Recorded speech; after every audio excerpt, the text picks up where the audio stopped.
pertemuan kali ini akan kita lanjutkan tentang virus. Nah, virus mungkin sudah sering sekali kita dengar ya. Namun, ada yang belum tahu apa bedanya virus dan juga bakteri.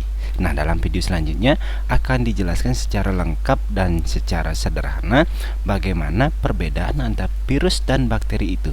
Yuk kita simak. Bentuknya sama-sama kecil, tapi sekalinya bikin ulah satu dunia yang kerepotan. Mereka adalah virus dan bakteri, organisme yang paling suka disalahin kalau ada orang yang sakit. Tapi sebenarnya, seperti yang sering kalian tanyakan ini, apa sih bedanya mereka dan manakah yang lebih mematikan? Simpelnya banget, kalian mesti tahu dulu kalau dua-duanya itu bisa mematikan. Ya, karena mematikan atau enggak tergantung jenis virus atau bakterinya. Misalnya penyakit tuberkulosis atau TBC, jadi salah satu penyakit paling mematikan di dunia yang disebabkan sama bakteri. Buat virus, nggak perlu ditanya lagi. Tapi fakta mengejutkannya, bakteri dan virus pun nggak selalu mematikan. Bahkan, lucunya bisa nolongin kita juga.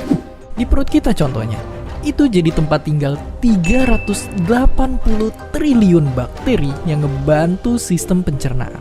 Sama halnya kayak virus, yang juga bisa ngebantu ngelawan bakteri jahat dan nyelamatin nyawa manusia. Jadi intinya, mereka berdua ternyata hanya mematikan kalau nginfeksi tubuh kita. Terus kalau gitu, apa yang sebenarnya ngebedain mereka? Simpelnya banget, mereka itu beda banget. Dari wujudnya aja, bakteri itu sel yang hidup. Sementara virus itu benda biologis yang nggak bisa dibilang hidup juga. Kalau dari ukuran, bakteri itu jelas kecil banget. Tapi virus itu ternyata jauh lebih kecil lagi. Bahkan nggak bisa dilihat pakai mikroskop biasa. Dari cara tumbuh kembangnya pun berbeda. Dari miliaran tahun lalu waktu manusia belum ada, bakteri bisa tumbuh kembang sendiri. Sedangkan virus cuma bisa bertahan kalau numpang di makhluk hidup lain dan nipu mereka sampai sel-selnya rusak. Tapi, kalau udah sama-sama nyakitin tubuh, kita pun mesti nyiapin taktik yang berbeda.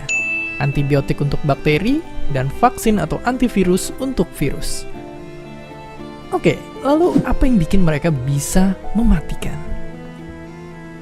Simpelnya begini, karena mereka punya banyak taktik buat menginfeksi. Bakteri jahat adalah makhluk yang siap nyerang tubuh dengan memperbanyak diri atau ngehasilin racun dan akhirnya ngeganggu kerja suatu organ. Sedangkan virus itu paling jago nyerang kita, karena bisa ngenalin dan nargetin sel yang mau dia rusak. Mereka akan robos masuk dalam sel itu, ngehack inti selnya, dan selnya pun mati dan virus-virus baru akhirnya tercipta. Ya, virus ini jago banget nyerang kita, seakan dia hidup dan bisa mikirin strateginya. Tapi, bukankah mereka nggak dihitung sebagai makhluk hidup? Ini adalah wujud para virus sebenarnya. Walaupun sangat amat kecil, mereka lah makhluk paling banyak di bumi.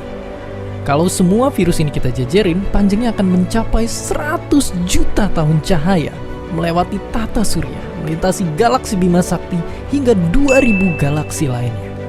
Apakah mereka makhluk hidup? Iya, tapi nggak juga. Makanya mereka dinamain makhluk hidup transisi. Dianggap nggak hidup karena nggak ngalamin metabolisme, tapi dianggap hidup karena bisa berkembang biak.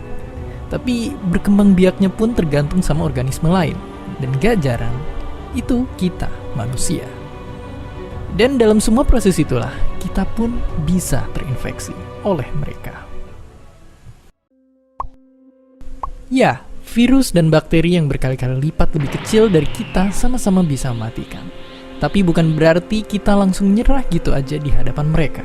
Semua ada cara ngelawannya. Pakai antibiotik, pakai vaksin, pakai sabun, atau bahkan jaga jarak dan berdiam di rumah. Pilihannya balik ke kita. Dan seperti biasa, terima kasih.